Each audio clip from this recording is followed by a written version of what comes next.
Paul Congdon is the founder of Buddha Bag Meetings and also the publisher of Positive Life magazine. Both of these have been around for a number of years. Buddha Bag is in its 5th year and Positive Life magazine has been around for 3 years.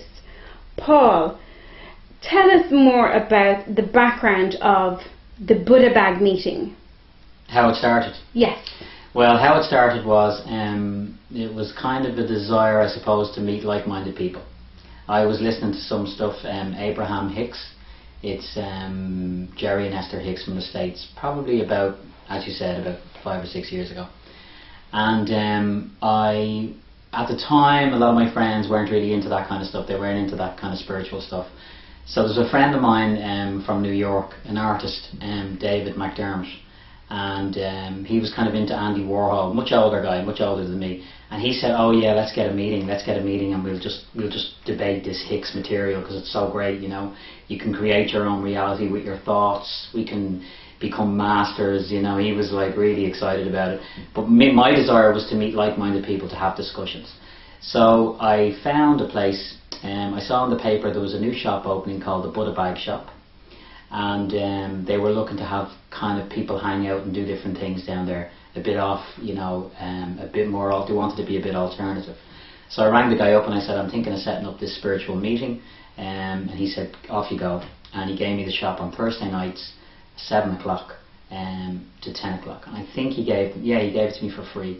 So we were sitting in this really cool place with these amazing lights and big huge Buddha bags, and we just had the shop to ourselves from 7 p.m. onwards.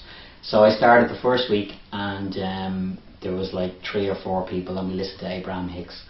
And then within the space of 4 or 5 weeks, the word got round, and one day I walked in and there was 60 people sitting there, and I was late. So I was like, what are these people here for? You know, I'm just looking to hang out with a few people. I don't know what are they expecting something from me?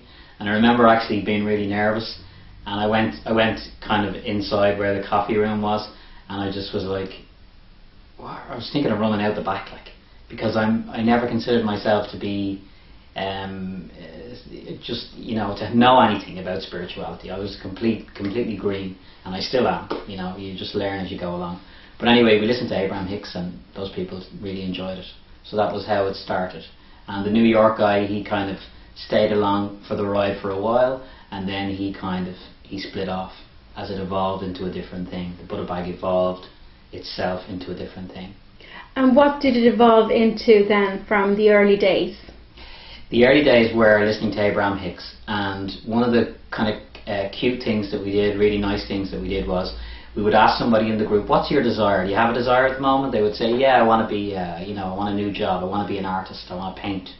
So we would say, "Okay, Liam wants to paint. Okay, let's all of us sit in a circle and we'll imagine Liam achieving his dream. So we'll use our energy together to help him with his manifestation." That was kind of fun. So that stemmed from Abraham Hicks. But then it evolved into speakers.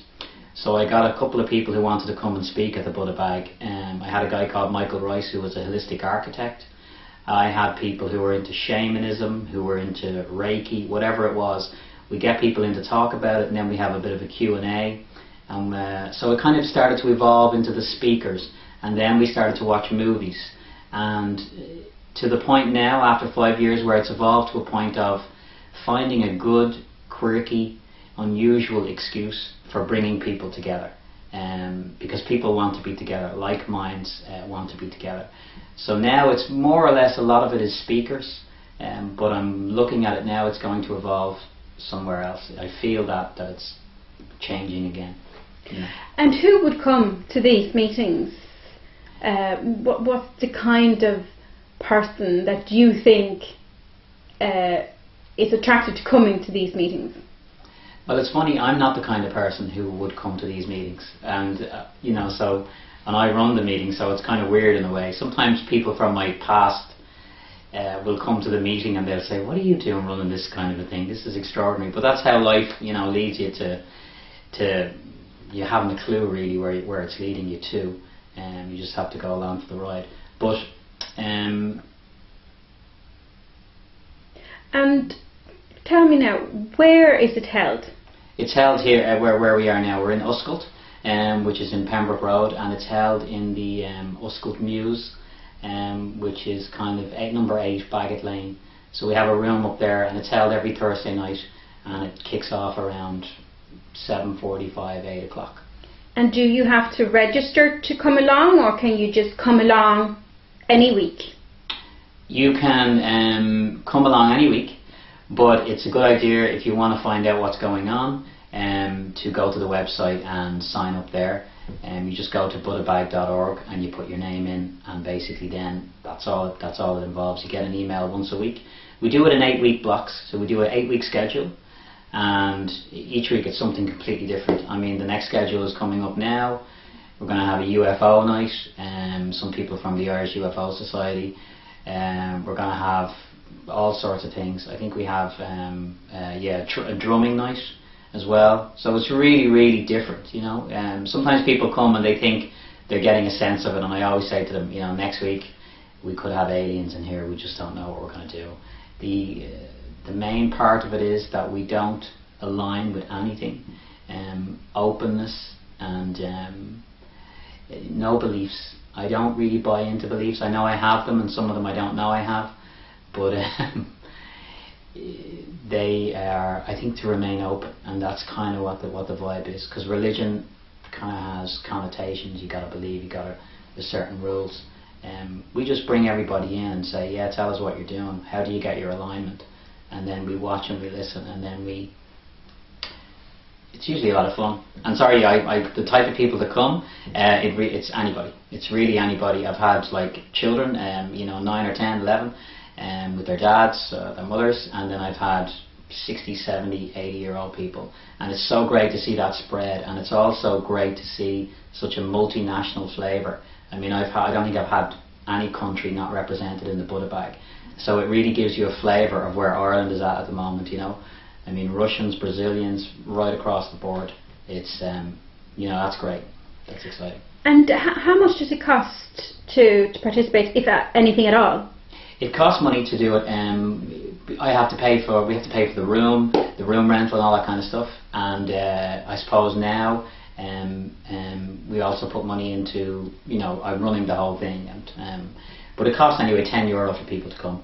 And sometimes we have a special talk on where we might charge 15, but that's quite rare. I like to keep it at 10 if I can. However, if somebody comes to me on the night and says, I don't have €10 tonight, that's not a problem, that's not an issue. It's not really about that, you know. But €10 is the normal charge. And what are your contact details? My contact details are, you can go to the Buddha Bag website, which is buddhabag.org, as I said earlier, and you can just add your name in there. You can also email us at buddhabagmeeting@gmail.com if you want to speak, if anybody wants to speak. We're always taking lists of speakers and stuff like that. And also the magazine that I run as well, Positive Life, there's a website for that, positivelife.ie. Very good. Paul, finally, I know you were talking about trying to somehow inspire people as well in setting up these social networks. Can you tell me a little bit more about that? Sure, yeah. We had a bit of a flurry of activity a few years ago where people were calling me up saying, oh, I'm in Cork and I really want this in Cork. What's going on in Dublin? Dublin has all the things going on. So I said, yeah, do you want to set it up yourself? I'll tell you how to do it, and you just run away with it. We'll give you the name. Because the name's kind of quirky, kind of cool. People love saying, oh, I'm going to the Buddha Bag on Thursday. What's on at the Buddha Bag? That kind of thing. So there was kind of an interest, but then it seemed to peter off. But yeah, I'd be happy to help people set it up, show them exactly how we do it, and obviously send them the speakers. You see, because I have the magazine that enables me to get great speakers. I mean, we had somebody, Louise Hayes, right-hand woman, in recently. We've had John Bowker, who's one of the top guys for drum circles. We've had John Cantwell, Karen Ward. I mean, just incredible people who would really command a big audience. So yeah, I'd love people to contact me from Cork or Galway or Limerick or anywhere in Ireland who'd like to set up a Buddha Bag meeting.